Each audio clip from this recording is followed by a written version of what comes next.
ንቃተ ህሊና በጥፊ ነው የደረገው። በመድኃኒዓለም ምን አይነት ጥፊ ነው? የባለፈው ሊበቀል መሰለኝ ሳይቀድመኝ ልቅደመኝ ብሎ ላጥ ያደረገው። ከዛ ደግሞ ከመታው በኋላ እንደዚህ ገፍትሮ ወደ ኋላ ይሸበት ወይ በጣም የሚያስቀው ፓርት እሱ ነው። ብቻ አይደለም በጣም ብዙ ነገሮች ተፈጥረዋል። ሁላ ቀረሽ ስድድቡ ወይ አንገቱን ቀንጥሽ ጥለዋለሁ። እንዴት ሰው ማክበር እንዳለብህ አስተምራለሁ ያልኩ ለዚህ ነው። አሬ ተወራወሩም ሰዎች አሉ ነው የምላችሁ። ይሄኛው ደግሞ አንደኛው ሌላኛውን ምን ያክል እንደሚንቀው ያሳየን ሞመንት ነው። ናይስ። በዚህ ዓለም ላይ እንደሱ ቦቅቦቀ ወይ ፈሪ አይቻላኩም። ሴዱና ጆኒ ደግሞ ሴዱ እንደዛ አነጣጥሮ ይሄን ቪዲዮ ብቻ እዩት መጀመሪያ። ፋይት አንፈልግም። ሴዱ እንደዛ አነጣጥሮ እንደዛ አሱንጭፎ እንዴት ይስተዋል? ይሄ ግራ አግኝቶት ቢሆን በጣም ነገሮች የሚገርሙ ይሆኑ ነበር። እነዚህ በጣም የተወሰኑት ናቸው። በጣም አስገራሚና በጣም የሚገራርሙ ነገሮች ተፈጥሯል። በዚህ ቪዲዮ እናንተ ስለዚህ ፋይት ማወቅ ያለባችሁ ነገሮችን እነግራችኋል። ማን ከማን ጋር ነው ፋይት የሚያደርገው? ፌስ ቱ ፌስ ሲገናኙስ በጣም የሚገራርሙ ነገሮች ማን አደረገ? ምን አይነት ነገሮች ተፈጠሩ? ፋይቱን በጣም ጓግተን እንድንጠብቀው የሚያደርጉን በጣም የሚገራርሙ ነገሮች ተፈጥሯል። ያው በዚህ ቀን ላይ ወደ 11 የሚሆኑ ፋይቶች ናቸው ያሉት በአጠቃላይ ማለት ነው። እነዚህ 11 የሚሆኑ ፋይቶች ወደ 3 ግሩፖች ይከፈላሉ። እነዚህና ስለ ፋይቱ በጣም ማወቅ ያለባችሁን በጣም አስፈላጊ የሆኑ ነገሮችን ባጭሩ ነግራችኋል። እስከ መጨረሻው ይመቻችሁ። በመጀመሪያ ስለዚህ ፋይት አንዳንድ ነገሮችን ልንገራችሁ። አጠቃላይ በዚህ ቀን ላይ የሚደረጉ ፋይቶች ወደ 11 የሚሆኑ ፋይቶች ናቸው። 11ዱ ግን ወደ 3 ግሩፖች ይከፈላሉ። ኤምኤምኤ፣ ቦክስ እና ሞይታይ ተብለው ማለት ነው። ቦክስ ውስጥ ወደ 4 የሚሆኑ ፋይቶች አሉ። ልክ እንደዛው በኤምኤምኤ ደግሞ ወደ 4 የሚሆኑ ፋይቶች አሉ። በሞይታይ ደግሞ 3 የሚሆኑ ፋይቶች አሉ። በዚህ ግሩፕ ውስጥ ግን በጣም የተለየ ነገር አለ። እሱ ምንድነው? የሴት ተፋላሚዎች አሉ። ከዚህ በፊት ያልነበረ ለመጀመሪያ ጊዜ ሰው። እንግዲህ እንደነገርኳችሁ እነዚህ 3 ግሩፖች ተደምረው ወደ 11 የሚሆኑ ፋይቶች ናቸው በአጠቃላይ የሚኖሩ። አሁን ደግሞ ማን ከማን ጋር ይፋለማል የሚለውና ፌስ ቱ ፌስ ሲገናኙ ምን አይነት ነገሮችን አሳዩን የሚለው እንያችሁ እስኪ። ከሞይታይን ጀምረና በሞይታይ ውስጥ ቀደም እንደነገርኳችሁ ወደ 3 የሚሆኑ ፋይቶች ናቸው ያሉት። ከነዛ መካከል በጣም የሚጠበቀው የረቢቅና የስቴቨን ፋይት ነው። እንግዲህ ረቢቅን የምናውቀው ይመስለኛል፣ ታውቁታላችሁ። ከዚህ በፊት በነበረው ፋይት ላይ ተጋጣሚውን በኖክአውት በቡጢ አንድ ዘርሮ ያሸነፈው ልጅ ነው። ስቲፈን ደግሞ የውጭ ሀገር ዜጋ ይመስለኛል። የኢትዮጵያ ሚሆን ማቀው ነገር የለም፣ ግን ደግሞ ከውጭ ሀገር ነው የመጣው። ይህ ፋይት የረቢቅና የስቲፈን በጣም በተለየ መልኩ የውጭ ዜጋ የሚሳተፍበት ብቸኛው ፋይት ነው። ይህ ፋይት በጣም ይጠበቃል። በጣም ደግሞ ከባድ እንደሚሆን ነው የሚጠበቀው። ደግሞ ፋይቱን በጣም ቀላል አደርገዋለሁ፣ ከ30 ሰከንድ አላሳልፈውም ብሏል። በጣም ቀላል ነው ማደርገው፣ ከአንደኛው ዙር አያልፍም፣ ቃል ነው ምገባላችሁ። ሌላኛው ደግሞ በዚህ በሞይታይ ግሩፕ ውስጥ ካሉ ፋይቶች በጣም የሚጠበቀው የሀብታሙና የፍሬዘር ፋይት ነው። ሀብታሙ አሁን እያያችሁት ላችሁት ነው። ፍሬዘር ደግሞ ይሄኛው ነው። ሀብታሙን እንግዲህ የምናውቀው ይመስለኛል ከዚህ በፊት የነበረው የመጀመሪያው ፋይት ላይ ጋጥሞ አሸንፎ የመጣ ልጅ ነው። ይሄን አሸናፊነቱን ይዘው ይቀጥላል የሚለውን የምናየው ነገር ነው። ፍሬዘር ግን ከዚህ በኋላ አታሸንፍም። የመጀመሪያውን አሸንፈዋል። የአሁኑን ግን እኔ ነኝ የማሸንፈው። በዚህኛው እኔ ነኝ አሸናፊ የሚሆነው። 03 05 06 ሁሉንም እኔ ነኝ የሚጫወተው ከዚህ በኋላ። ሀብታሙ ደግሞ ተው ተረጋጋ በአጭሩ ነው የማስቀረ ብሎታል። እስኪ እዚህ ብዙ ነገር አታስብ፣ በአጭሩ ነው ማስቀረ።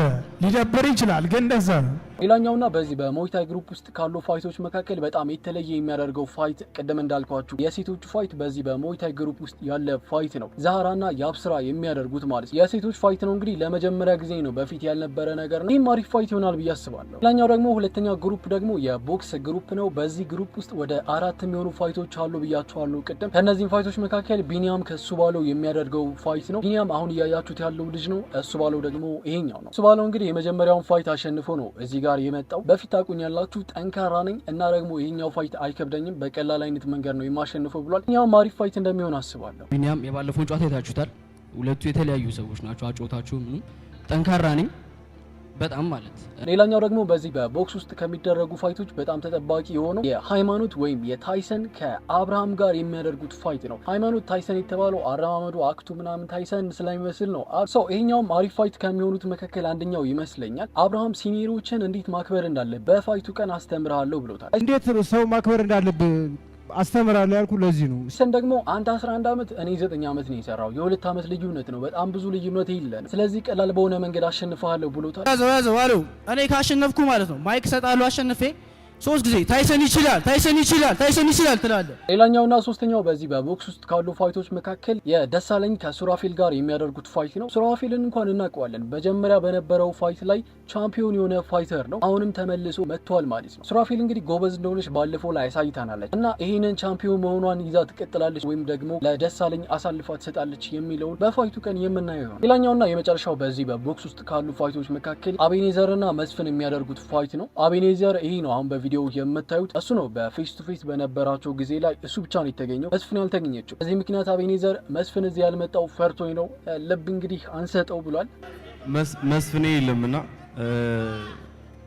ፈርቶ ነው ልብ አንሰጥ። መስፍኔ እንግዲህ ፈርታ ነው አልፈራችሁን ለምን ቀረች የሚለውን በፋይቱ ቀን የምናየው ይሆናል። ሌላኛው ሶስተኛውና የመጨረሻው ግሩፕ ደግሞ ኤምኤምኤ ግሩፕ ነው። በዚህ ግሩፕ ውስጥ ቅድም እንደነገርኳችሁ ወደ 4 የሚሆኑ ፋይቶች አሉ። በጣም ደግሞ ሰዎች የሚጠብቋቸውና አጓጊ የሆኑ ፋይቶች እዚህ ግሩፕ ውስጥ ነው የሚገኙት። ከነዛ መካከል ሴዶ ከጆኒ የሚያደርገው ፋይት እና ይህ ፋይት ሁላችንም ማየት የምንፈልገው፣ እያንዳንዱ ሰው ወደዛ የሚገባው ይህንን ፋይት ነው ማየት የሚፈልገው። በመጨረሻ የሚደረግ ፋይት ነው። ጆኒ እንግዲህ ንቃተ ህሊናን በባለፈው አሸንፎ ነው ሻምፒዮን ሆኖ የመጣው። ይህ ነገር ያስቀጥላል ወይስ ሴዶ ይወስድበታል ይቀማዋል የሚለውን የምናየው ይሆናል። ፌስ ቱ ፌስ በተገናኙ ጊዜ ግን ያልተባባሉት፣ ያልተነጋገሩት፣ ያልተሰዳደቡት ነገር የለም። መሰዳደብም አልፎ ሴዶ ሰንዝራ ነበረ። እግሯን ሰንዝራ ግራ እግሯን ሰንዝራ ለጥቂት ነው የሳተችው። በዛ አግኝቶት ቢሆን ኑሮ ነገሮች በጣም የሚገርሙ ይሆኑ ነበረ። ይሄኛው ፋይት ያው አልነግራችሁም፣ በጣም የሚገርም ፋይት እንደሚሆን አስባለሁ። ለመገመትም በጣም አስቸጋሪ የሆነ ይመስለኛል። ማን እንደሚያሸንፍ የምናየው ነው። ሌላኛው በዚህ በኤምኤምኤ ግሩፕ ውስጥ ካሉ ፋይቶች መካከል አላዛር ከካሌብ የሚያደርጉት ፋይት ነው። ይህም ፋይት በጣም ተጠባቂ ከሚሆኑ ፋይቶች መካከል አንደኛው ነው። ለምን እንደዚህ ያልኩኝ ፌስ ቱ ፌስ በተገናኙ ጊዜ ያሳዩት ነገር ፋይቱን በጣም እንድንጠብቀው አድርገውናል።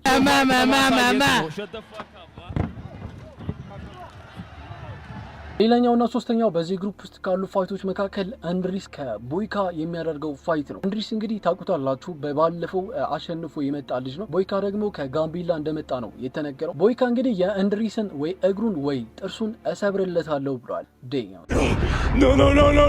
እንድሪስ ደግሞ እኔ ከአምላክ በቀር ሰው የሚባል ነገር አልፈራም፣ ማንንም ነው የማልሰማው፣ አሪፍ የሆነ ፋይት እንደሚሆን አውቃለሁ፣ ግን ደግሞ እኔ ነኝ የማሸንፈው ብሏል። ይሄኛውም አሪፍ ከሚሆኑ ፋይቶች መካከል አንደኛው። ሌላኛውና የመጨረሻው በዚህ በኤምኤምኤ ግሩፕ ውስጥ ካሉ ፋይቶች መካከል የሮቤልና የንቃተ ህሊና ፋይት የሚጠበቅ ነው። ምንም አይነት ነገር ሳልል ይህን ቪዲዮ ላሳያችሁ።